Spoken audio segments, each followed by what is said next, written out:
क्रीणुकुचेषु नः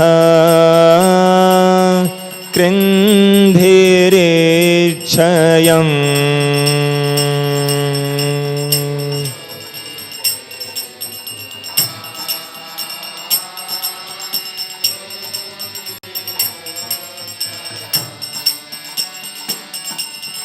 क्रीणुकुचेषु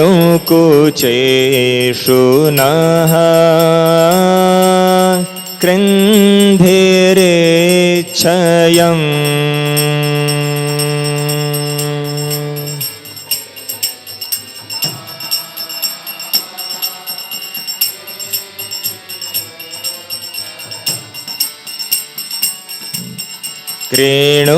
क्रीणुकुचेषु नः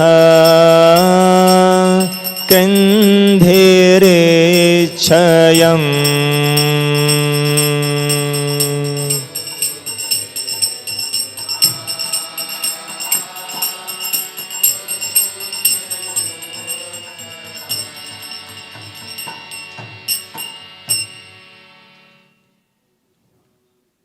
धस्य ज्ञानाञ्जनशलाकाय चक्षुरुन्मिलितं येन तस्मै श्रीगुरवे नमः। नमः ॐ विष्णुपदाय कृष्णप्रेष्ठाय भूतले श्रीमते भक्तिवेदान्त स्वामी इति नामिने। नमस्ते सरस्वती देवे गौरवाणी प्रचारिणे निर्विशेष शून्यवादी पाश्चात्यदेशतारिणे वाञ्छाकल्पतरुभ्यश्च कृपा सिन्धुभ्य एव च पतितानां पावनेभ्यो वैष्णवेभ्यो नमो नमः। जय श्री कृष्ण चैतन्य प्रभु नित्यानंद श्री अद्वैत गदाधर श्रीवासादि गौर भक्तवृंद। हरे कृष्णा कृष्णा कृष्णा हरे हरे, हरे Ram Ram Ram Hare Hare. My dear Lord, please guide us all from within our heart, so that whatever keeps us away from you, from inside and outside, is removed and we can feel your constant presence. Hare Krishna. So today we continue the discussion on the Gopi Git, and we'll be covering some of the more well-known verses from the Gopi Git today. So essentially the gopis are calling to Krishna, please return. And from different perspectives they are making this call. And in the previous two verses they said, Krishna, why did you abandon us like this? Is it because there is lust in our hearts? Then it is you who can purify us of that lust. Is it because of pride? Then it is your beautiful smile that will destroy our pride. So please return. Charu darshaya. And now as they are trying to figure out, say, okay, maybe it is some other cause. But ultimately, what keeps us away from our Lord is papa, is some kind of wrongdoing in our hearts. So they are saying, the way the papa will be destroyed is if you come and we offer our obeisances to you. Pranata dehinam. That embodied beings, their very embodiment is an indication of their sinfulness, at least at some level. So, dehinam papa karshanam. That our body may be a result of whatever kind of karma, but if we use this body to serve the Lord, if we offer our obeisances to the Lord, papa karshanam, then the Lord may say that, why should I come before you? Why should I give you an opportunity to offer obeisances to me? So, saying that, my dear Lord, you make your lotus feet accessible to everyone. And they're talking about the lotus feet. That Trunacharanugam, that Trunachara, that is, Truna is grass, Chara is to eat, so the cows. So your lotus feet follow the cows. Trunacharanugam. So Krishna is a cowherd. And they're saying that your lotus feet, you make them accessible to even the cows. Yes, they are very exalted and they are very, very divine and transcendental. And yet, by your mercy, you make them accessible. Truna Chara Anugam. Anugam means to follow. So generally there are different ways in which different professions are meant to function. Kshatriyas lead from the front. Vaishyas lead from the back. When the Kshatriya is fighting, the king should be in the front. An example of courage, not hiding behind others. But Vaishyas, Kshatriyas are meant to lead people. Vaishyas are meant to protect livestock. So, when Krishna takes the cows for herding, he is behind them. That are they going in the right direction? If they're going off, Krishna watches and gets them back. So, if a Kshatriya has to keep turning and watching behind, are people following me? Then that Kshatriya is not really a Kshatriya. Kshatriyas need to have that charisma, that command by which people are inspired to follow them. So, but that kind of charisma or command doesn't work for animals. So for them, it has to be a constant watch. So Anugam, Krishna follows the cows to protect them. So those lotus feet, which are Shri Niketanam, that which are actually the abode of the goddess of fortune, those which are pressed by Lakshmi Devi as her greatest fortune, that she who is the goddess of fortune considers the opportunity to serve the Lord's lotus feet as her greatest fortune. Those lotus feet are so divine, and yet they are made accessible. They are following those who are Trunachara. Now, while Trunachara is an interesting way of describing cows, the idea is that from a material standpoint, cows are not very impressive. Okay, they just eat grass which is there. So, the point is they are not very significant in the sense of any material power or position. But even then you are following. And somebody may say, okay, at least cows are considered pious. So the idea is they are comparing here with animals. Krishna, you bestow your mercy even to cows. Can you not bestow your mercy to us? Say, okay, but among animals, cows are pious. Okay, but then you have bestowed your mercy to another animal which was not pious at all. Who is that? Kaliya. Yeah. So, and the way they are describing it is also Fani Fanarpitam. So, Fani Fana. So there is alliteration. And actually what Krishna did was not offer his lotus feet to Kaliya. He danced on the lotus feet. Sorry, he danced with the lotus feet on his hoods. And for him those hoods were like thunderbolts pounding on him. And he was completely overwhelmed, like somebody hitting us on the head repeatedly. But the gopis are seeing with a vision of love. While at the material level, yes, Krishna was pounding on Kaliya with his feet, which at one level are so tender like a lotus. But at the same time, they can be harder than a thunderbolt. So while they were seeing that, they were seeing also beyond that. They were seeing that this is ultimately Krishna's love for Kaliya. The ego of Kaliya, which is coming between him and Krishna, that ego is being destroyed. And when that ego is destroyed, then Kaliya also will be filled with love for Krishna. So ego, what does it mean? What does ego do? It edges God out.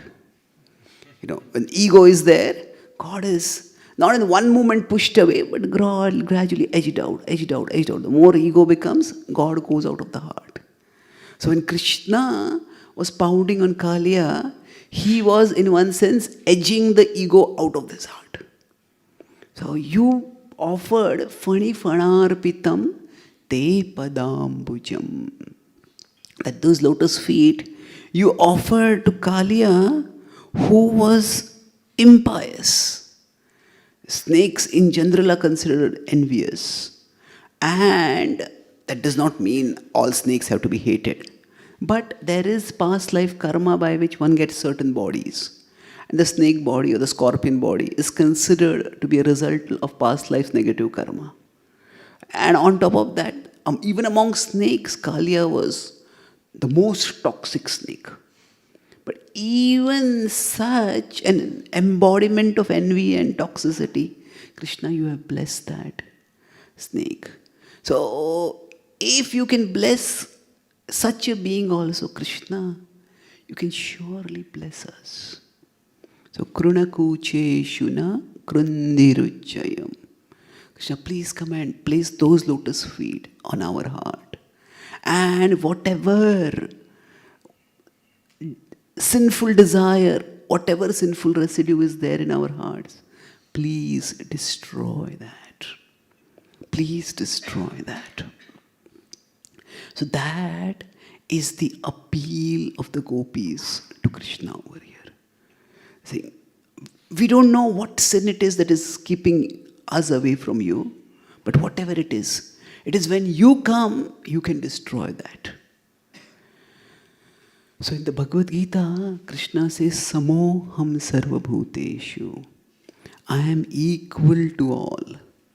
Now, Krishna's equality, what does it mean for us?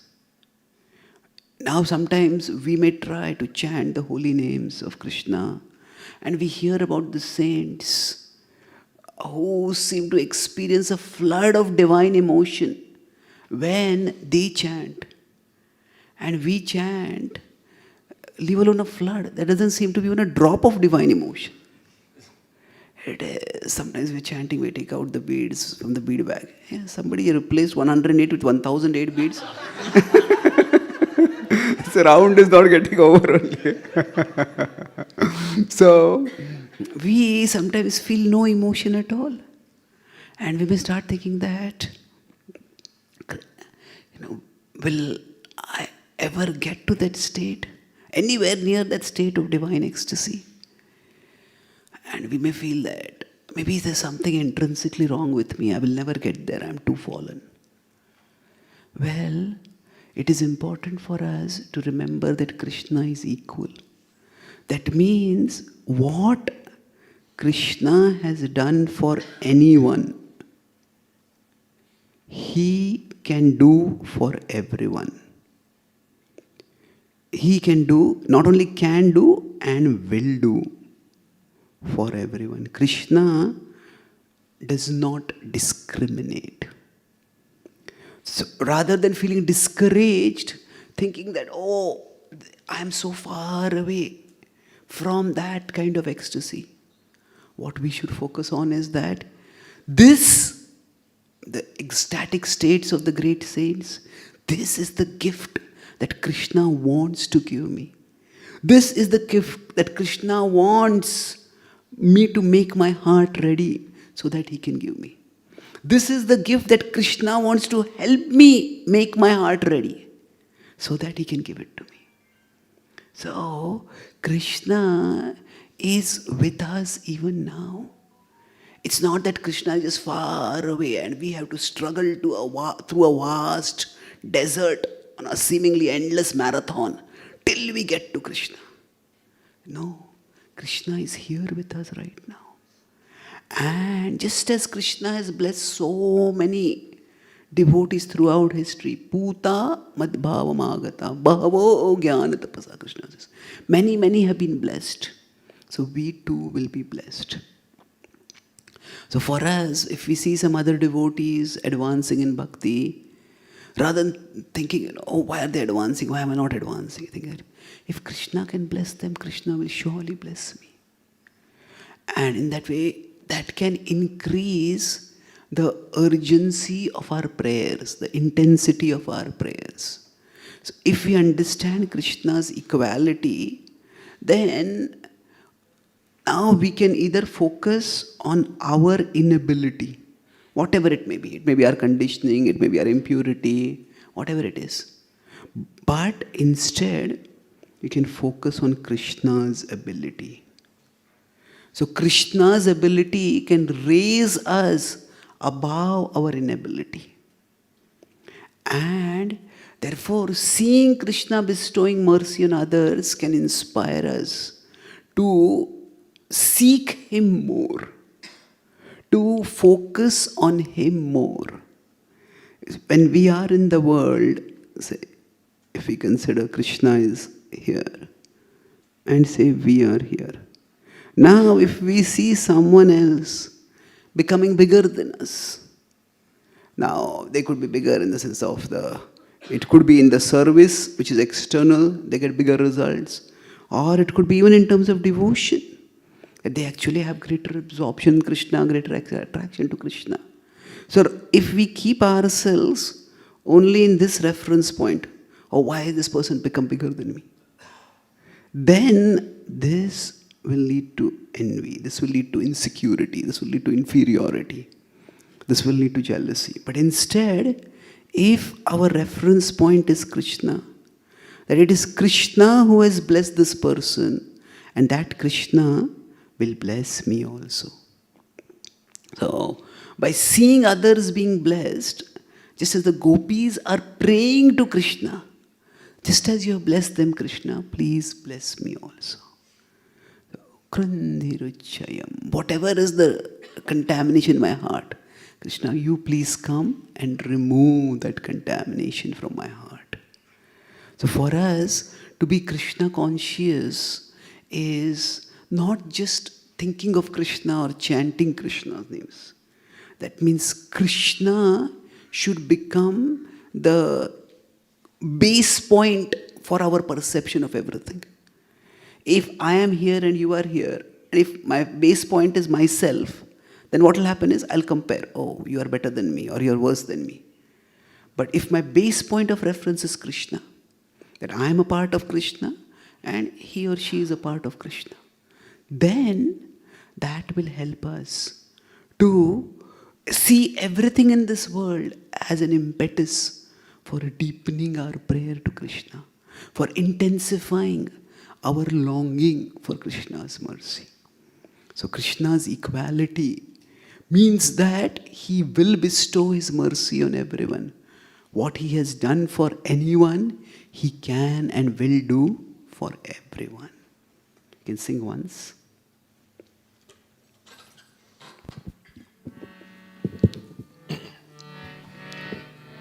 Pranatadehinam papakarshanam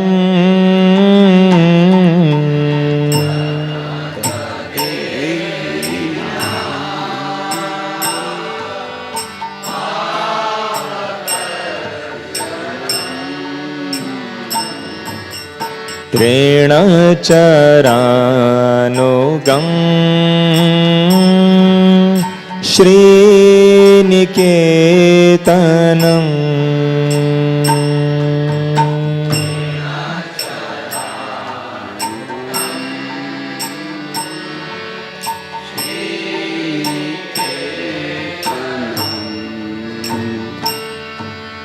Fani fanarpitam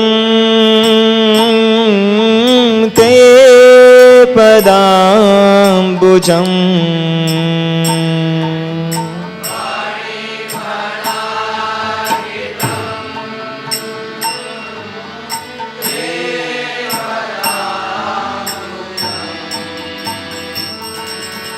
त्रेणुकुचेषु नः कृन्धिरेच्छयम्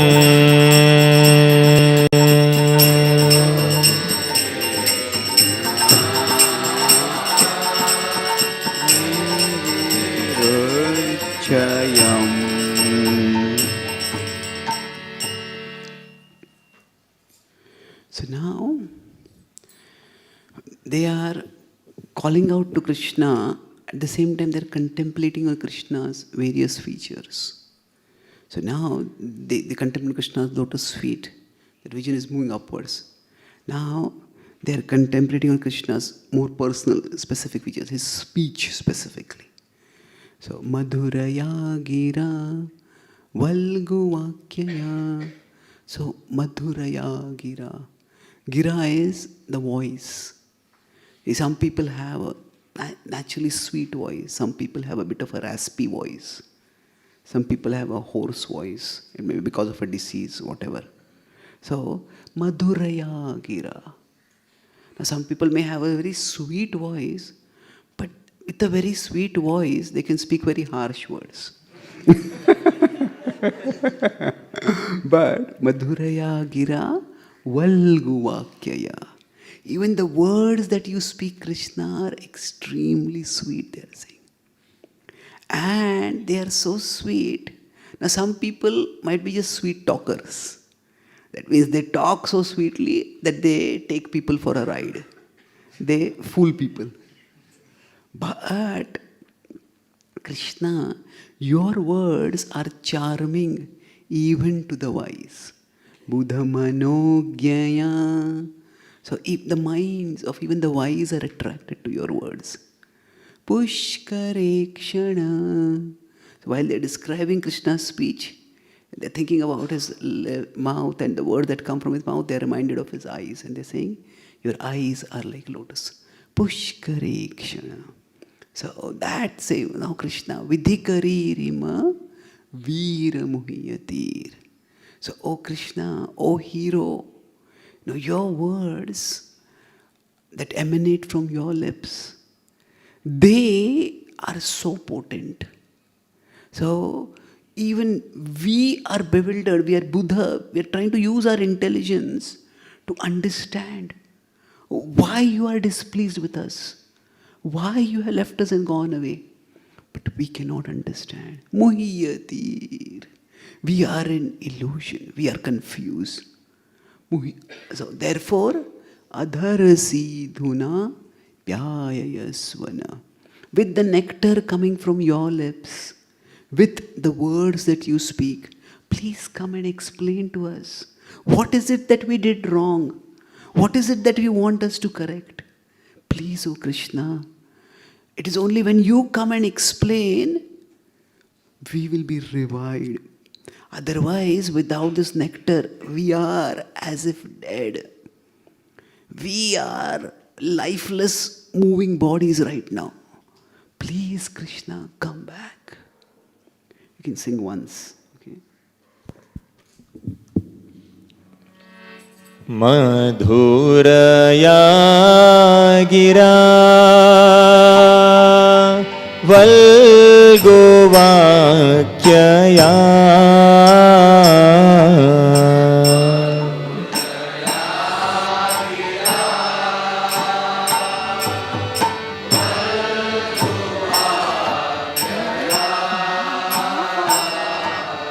Buddha Manogyaya Pushkarekshana.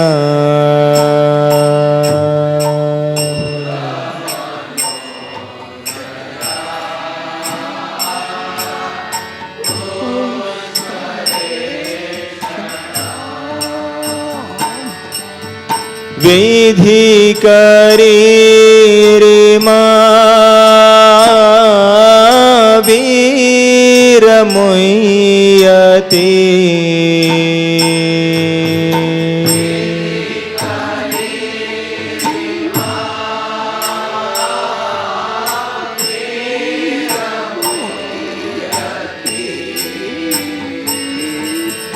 अधरसिधुना प्याययस्वनः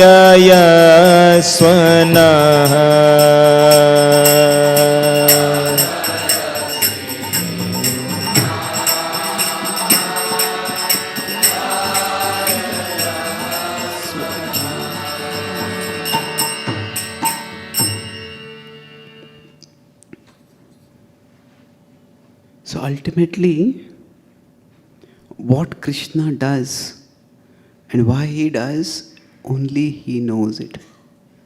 That even Bhishma Pitama speaks the same thing right in the first canto. That Krishna's way of functioning, Krishna's plan, it is inconceivable. The exact same thing comes when Bhishma is saying, is helping Yudhishthira make sense. He says that ultimately no one can know. Arjuna also speaks the same thing in the Bhagavad Gita. Swayameva atmanatmanam vitta tam purushottam. Name vidu suragana prabhavam namaharshaya. That nobody knows Krishna. See, when we say doesn't know Krishna, there are many aspects to not knowing Krishna. What it especially means is that ultimately how Krishna is acting in the world. What is Krishna doing? Why is Krishna doing it? It is very, very difficult to know that. Bhishma is himself a pure devotee, Yudhishthira is a pure devotee, and yet both of them suffered. So, why is this? It's difficult. It is. If you see in the Bhagavad Gita, Arjuna was put in a very difficult situation. That he had to fight against Bhishma and Drona. The very people for whose pleasure he had learned archery. The very people for whom he wanted to live. Those people, he had to fight against them. It's very, very difficult to do. It's an unimaginable situation, actually, the pain that he was going through. When he turned to Krishna, Krishna spoke the Bhagavad Gita, but Krishna did not give any mystical revelation from a previous life, saying, oh, Arjuna, you were so and so in this life, and Bhishma was so and so in that life, and then the two of you had met, and you had done this, and he had done that, and that had happened, and that's why now you are in this situation. So in one sense, Krishna did not give an explanation to Arjuna of why he was in that situation. Why did he have to be put in a place where he had to make such a difficult choice? But Krishna spoke words, and those words consoled Arjuna. So, Krishna's words, when we say here, they're talking about Krishna's words. There are two things. There is make sense of life. I mentioned make sense of things, make sense of life. I mentioned earlier how philosophy is meant to help us make sense of things that don't make sense. So, and ultimately, philosophy comes from Krishna. Vedaishcha sarvairham eva vedya. Vedanta krit. He is the giver of philosophy. But even with Krishna's personal presence, it may well be that things happen, and terrible things happen in the world. And sometimes we just can't make sense. So, there is making sense of life, and there is making sense in life. So, what is the difference between the two of them? Suppose there is a firefighter.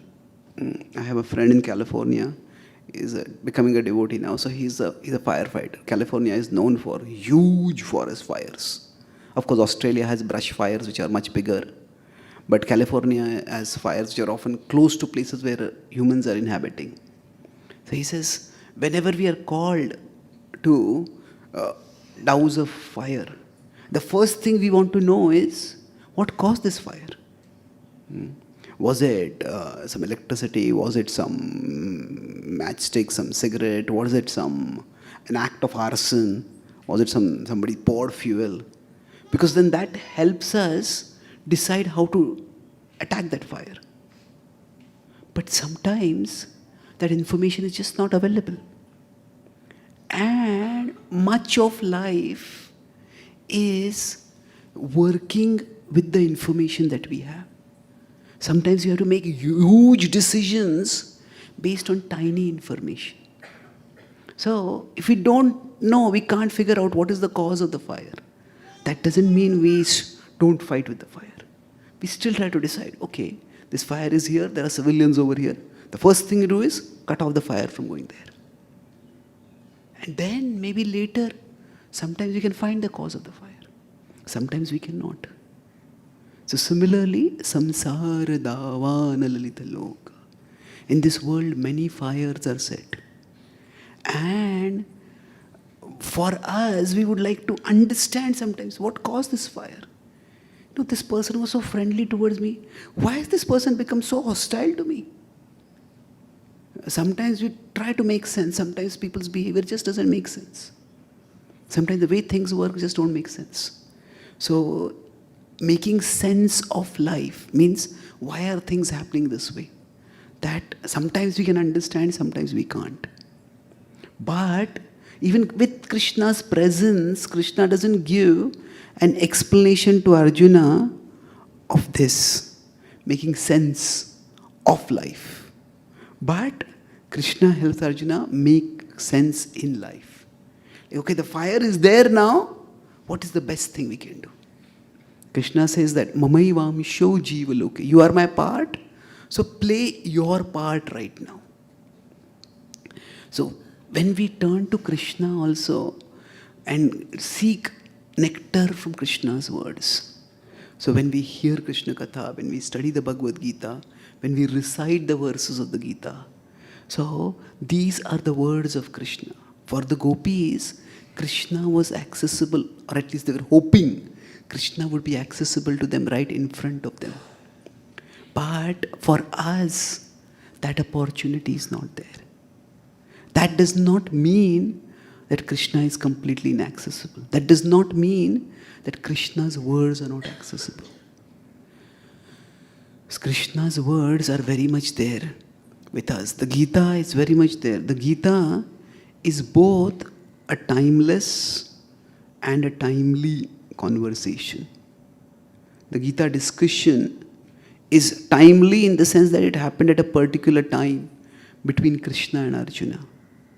But just as Krishna and Arjuna were in a chariot, the super soul and the soul are in the bodily chariot.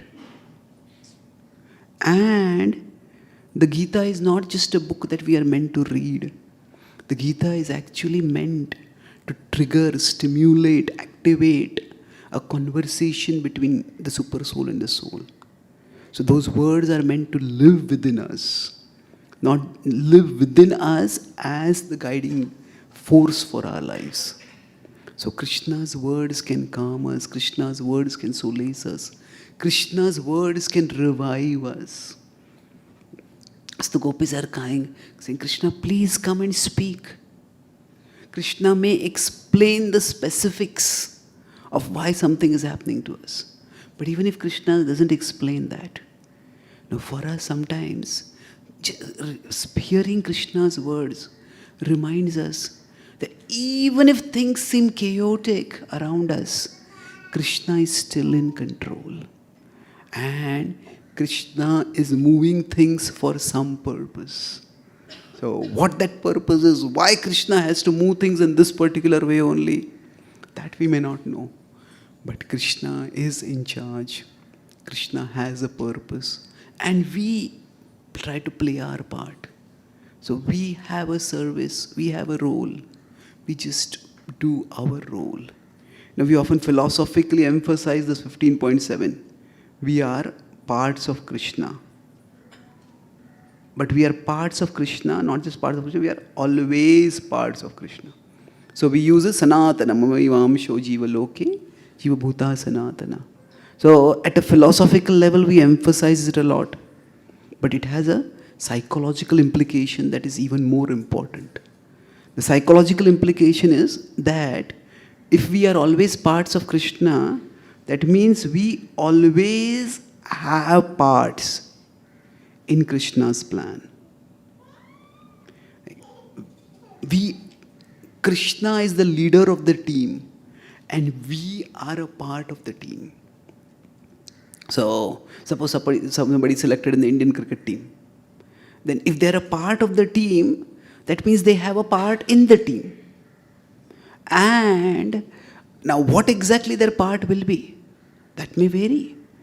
It may be, okay, you're a fast bowler, you're a medium spin bowler, you're an opening batsman, you're a middle order batsman, this, that. There can be different roles. But if we are in the team, there is some thought why you have been put in the team, why you are included in the team. And similarly, we are all a part of Team Krishna. And we always have a part. And even if sometimes a captain has a plan and things just fall apart. But an expert captain, if the plan A doesn't work, plan B is there, plan C is there. There are multiple plans. So, Krishna always has plans. And Krishna's plans are always working. So when we have a prayerful attitude, Krishna, please engage me in your service. Krishna will guide us. Dadami buddhi yogam tam yena mam upayanti te. So Krishna's words can revive us. And the gopis are saying, Krishna, please come and speak so that we can make sense of what is happening in our lives. You can sing it once, then we'll go to the next verse.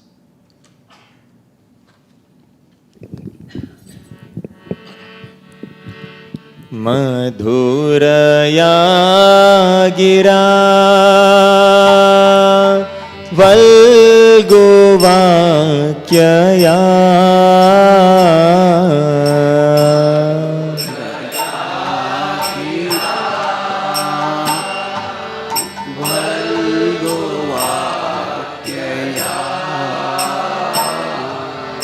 Bodhamanogya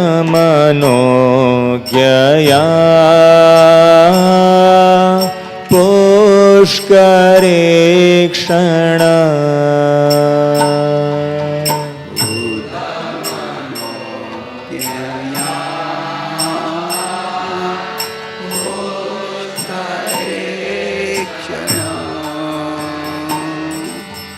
Vedhi Kare Rima Vira Muhyate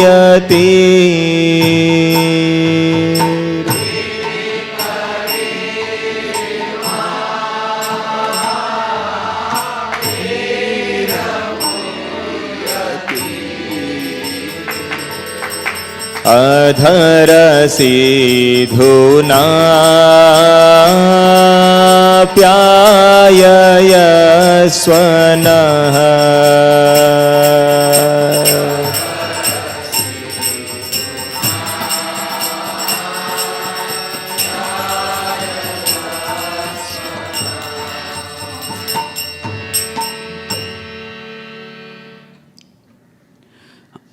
As the gopis are thinking about Krishna and Krishna's words and how they provide relief, they're remembering that this is not the first time they're separated from Krishna. That every day when Krishna goes out, they can no longer see him. Even when Krishna is at home, they can't see him. That at such times, how do they relieve their agony of separation? It is by speaking about him. It is by hearing about him. So, in fact, it is described that while the gopis were searching for Krishna, they were also enacting Krishna's pastimes. One gopi was becoming Kali, another gopi was pouncing on her. One gopi was acting as if Dhenukasura, and another gopi was, I will beat you, I'll kick you. So, the gopis were doing various pastimes. They were speaking about Krishna, they were playing the role of Krishna, and they were remembering Krishna. So here, they're saying, in your absence, Krishna, Our hearts are burning. So it is, there are the great souls. In one sense, they are referring to the saints and sages who speak about Krishna. They're also referring to each gopi is referring to the other gopis. That you speak about Krishna and you relieve us of the agony of separation from him. Tava katha amrutam. So amruta, your katha is like nectar. Tapta jivanam.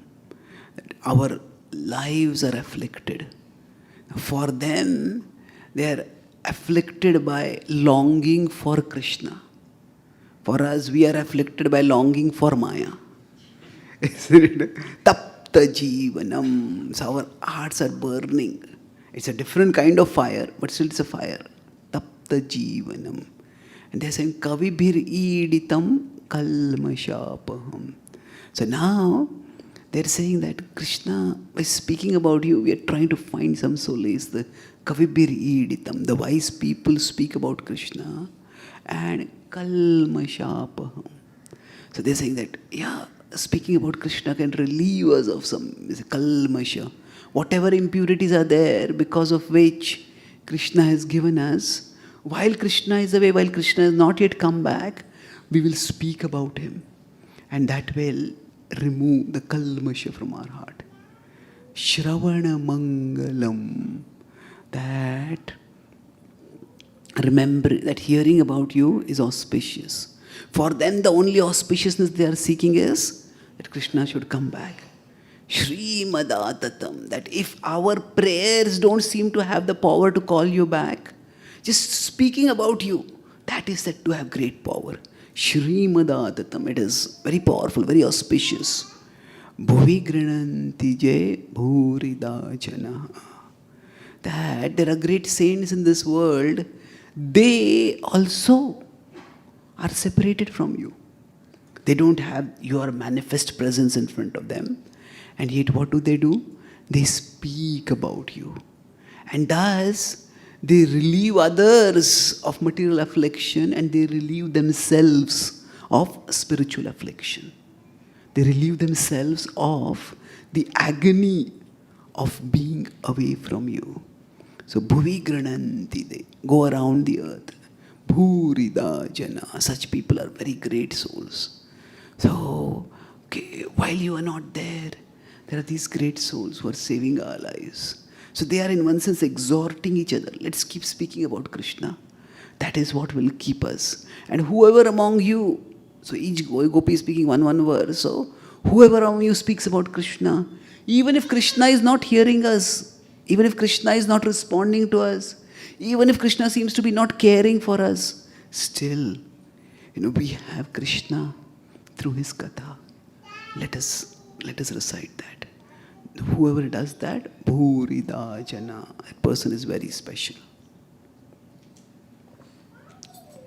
Once.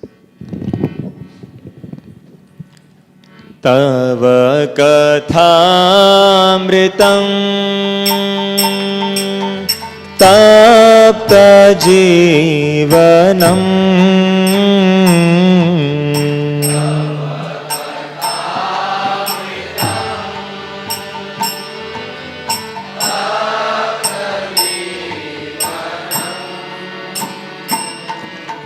Kavibhiriditam kalmashapaham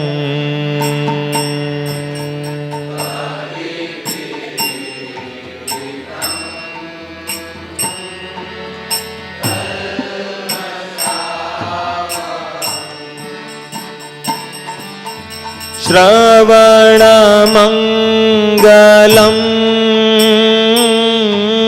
Shrimadatatam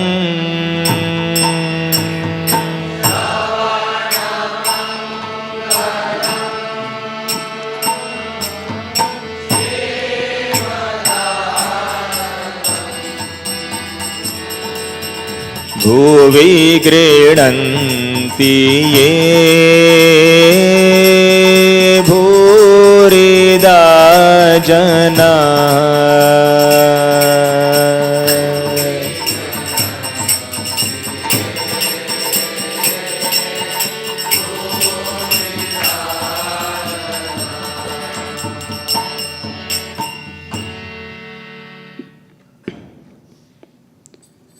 here, when we talk about Tava Kathamritam, so Tapta Jeevanam, our life is burning, it's with afflicted. Now this is true for everyone. And everybody is agitated, everybody is afflicted. So everyone in the world is dissatisfied. So when we say distress in the world, distress can range to dissatisfaction. From dissatisfaction, where dissatisfaction is, oh, things are not as nice as I thought they would be. If we go for a feast and there's some delicacy, it's not so well cooked. That's dissatisfied. So that is a distress, but distress can range from dissatisfaction to devastation. Devastation means things are totally the opposite of what I wanted. It's like somebody gets a job and they find, oh, the job is not good enough, the pay is not good enough, the work environment is not good enough. That's dissatisfaction. But suppose somebody is fired with such a red mark that they just can't get any job after that. That is devastation. No, somebody has a dream relationship and they have that relationship, they succeed in getting that, but then everybody finds out that the things are not as good as they thought it would be. Like, love is blind, but marriage is an eye-opener, as they say. So there may be some dissatisfaction. But then, somebody in our family just suddenly passes away. And that is not just dissatisfaction, that is devastation. So basically, in our life, there is always some distress or the other. It can range from dissatisfaction, where things are not good enough. But devastation means totally terrible. So, not all the time life is devastating, but life is disappointing. Life is dissatisfying. So there is always some kind of distress or the other. And many times, so while distress is universal, the diagnosis that we do, that is what is often mistaken. See, we all have desires, and we think the frustration of desire is the cause of my distress. Oh, I wanted things to be like this, but they are not like this. Well, there is some truth through that. That frustration of desire is the cause of distress. But actually, a far bigger cause is domination by desire. It is because I have this desire, that's why I'm in this situation where I'm suffering, in whatever way it is. So, it is that everybody understands that there's something wrong in life. Even materialists understand that. But for materialists, their diagnosis is, my desire is not being fulfilled. And if somehow I can get my desire fulfilled, then life will be wonderful. But if we are becoming spirituals, we need to understand that the problem is not frustration of desire. The problem is domination by desire. That this desire has become so important for me that the non-fulfillment of this desire is afflicting me. See, we all have the experience, sometime or the other, that fulfillment of desires. We all want our desires to be fulfilled, whatever it may be. That, okay, I want this kind of relationship, I want this kind of financial security, I want this kind of reputation, I want this kind of job satisfaction. We all have different kinds of desires. So, and some of the desires do get fulfilled. But what we do notice is, fulfillment of desires does not lead to fulfillment of heart. Even when the desire gets fulfilled, what happens is, okay, what next? Some other desire pops up. So, we can never be desireless. To be conscious is to have desires. But the problem is when we let a desire become so important that its satisfaction becomes the sole basis of our satisfaction. We think, okay, desires are there and they're a part of life, but they don't have to become a defining part of life. Okay, if this food item was not as good as I thought, okay, in the past I've eaten this food item, it was good, but that does not make my life successful. The fulfillment of the desire for eating this particular thing doesn't necessarily make my life fulfilled. This person is just not listening to me. Maybe my child, my spouse, my colleague, whoever.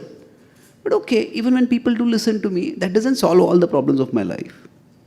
So, it is desires become too important for us. So, tapta jivanam. It is the desire that afflicts our heart. That's what causes our heart to burn. Tapta, our life to burn. Burn with dissatisfaction, burn with distress. So, now what do? When we hear about Krishna, and we really immerse ourselves in hearing about Krishna, sometimes we come to Krishna also for seeking relief from distress. Krishna, I have this problem, and please solve this problem. See, people who come to Krishna for relief from distress, they are not really interested in hearing Krishna. They don't want to hear from Krishna, they want Krishna to hear from them. Krishna, I have this problem, you understand how serious this problem is, and you solve it right now. So, most people come to God to speak to God, not to listen to God. Most people, the idea is when they come to temple, they come to pray. And praying is basically, God, you listen to me. Please listen to me. So what they want to do is, when they seek relief from distress, that means they want God to hear them. Krishna, you hear me, and this desire is not being fulfilled. You please fulfill this desire. And for such people to come and sit and hear, what is the point of it all? But, it is, okay, God can be a fulfiller of our desires. But God can do something much more. Krishna can provide us relief from distress. But Krishna can provide us relief amid distress. That the distress doesn't have to go away. But if we hear about Krishna, Krishna becomes the bigger reality. And even in the presence of the distress, we experience some relief. Yeah, this problem is there, but Krishna is in charge. Krishna is my Lord. I am his part. And things are okay. So, that is Krishna's capacity to give us fulfillment of heart without even the fulfillment of desire.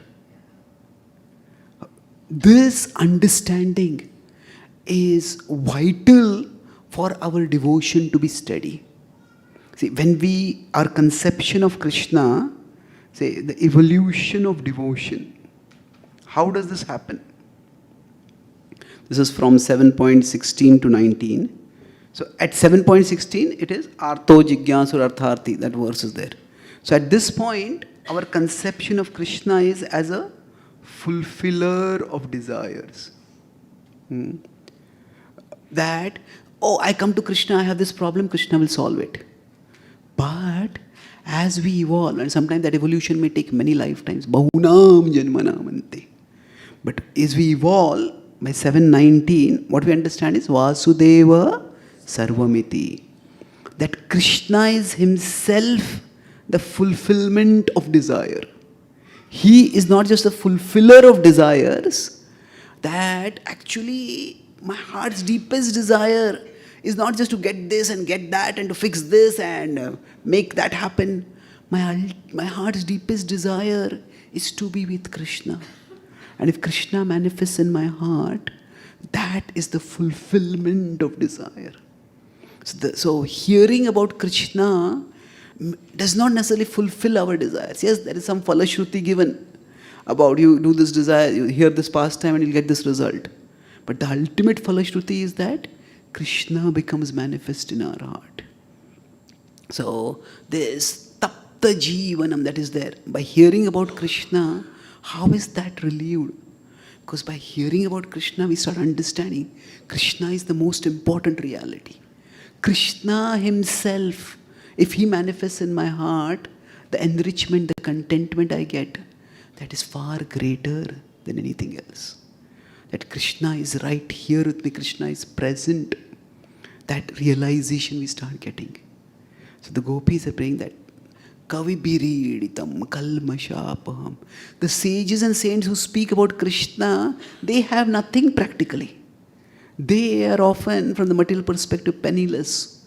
But they are supremely wealthy because they are with Krishna. Namo akinchana vittaya. And then, not only can kalmashapaham. Ultimately, what is the kalmasha that is in our heart that is there? There are many kalmashas. But the kalmasha ultimately is that Krishna's creation is greater than Krishna. That something in this world that is produced by Krishna, that will give me more satisfaction than Krishna. That is the ultimate kalmasha. To think that anything is meaningful, rite artham yadityeta na pratyecha atmani. So that kalmasha is removed by hearing about Krishna. Shravana Mangalam. The Mangala that comes is, we start realizing that Krishna is Krishna's greatest present. That Krishna can bless us in many ways. But Krishna's greatest blessing is Krishna himself. Shrimadatam. That power, not just to fulfill our desires, but that power to realize that we do not need our desire to be fulfilled for our heart to be fulfilled. That realization Krishna can give us. Bhuvi grinanti che bhurida janaha. The great saint Srila Prabhupada traveled across the world, and Prabhupada gave this insight to people, and he, through his tradition, can give us all that insight. That Krishna is all that we need. And that Krishna is there with us if we just turn and seek to realize his presence. So I'll summarize what we discussed. We discussed mainly 3 points today, based on the 3 verses. The first verse was about the point of how Krishna's lotus feet. So is it sin that is stopping us? Then Krishna, please come before us, we will bow down to you. And it was Krishna's lotus feet, that they can remove all sins. So there we discussed about Krishna's equality. The gopis are saying that you have blessed cows who are pious, and you have blessed snake, the Kaliya, who is impious. Like that you can bless everyone. So what Krishna has done for one, he can and will do for everyone. So seeing others advancing should not make us insecure. It should make us more intense. That Krishna will bless us also. Then they're saying that we just can't make sense. It is, next verse was about Krishna's words. Krishna's words can sometimes they always help us make sense. Now sometimes they can help us make sense of life, why things are happening, but sometimes they can make a sense of in life. That means, by hearing Krishna's words, what we understand is Krishna is still in charge. That Krishna's plan is still working, is at work. And then we have a part within it. And let us play our part. So that's why that can revive us. The gopis are saying, please Krishna, come and speak and revive. And then lastly, it is words about Krishna, Tava Katha. If Krishna, you don't speak, then others will speak the words. And these words about Krishna, what do? They basically shift our understanding. That we often think our distress, we misdiagnose the cause. It is because of frustration of desire. But the actual cause is domination by desire. We think that this desire needs to be fulfilled for me to be happy.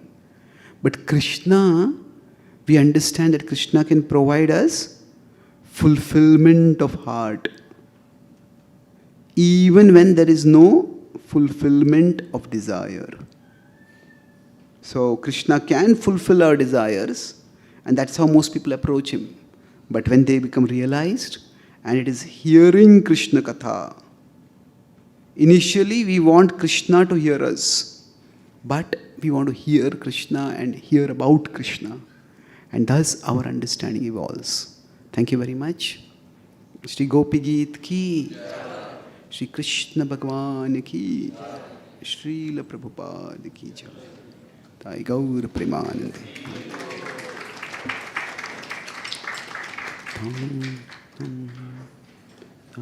Thank you.